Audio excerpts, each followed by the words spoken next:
اے جہاد سے ڈرنے والو، تم کہیں رہو، موت تو تمہیں آ کر رہے گی، خواہ مضبوط قلعوں میں رہو۔ اور ان لوگوں کو اگر کوئی فائدہ پہنچتا ہے تو کہتے ہیں یہ اللہ کی طرف سے ہے، اور اگر کوئی مصیبت پہنچتی ہے تو اے پیغمبر تم سے کہتے ہیں کہ یہ آپ کی وجہ سے ہمیں پہنچی ہے۔ کہہ دو کہ رنج و راحت سب اللہ ہی کی طرف سے ہے۔ ان لوگوں کو کیا ہو گیا ہے کہ بات بھی نہیں سمجھ سکتے؟ اے آدم زاد، تجھ کو جو فائدہ پہنچے وہ اللہ کی طرف سے ہے، اور جو نقصان پہنچے وہ تیری ہی شامت اعمال کی وجہ سے ہے۔ اور اے نبی، ہم نے تم کو لوگوں کی ہدایت کے لیے پیغمبر بنا کر بھیجا ہے، اور اس بات کا اللہ ہی گواہ کافی ہے۔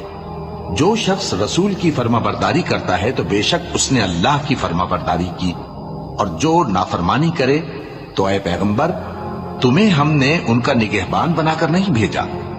اور یہ لوگ منہ سے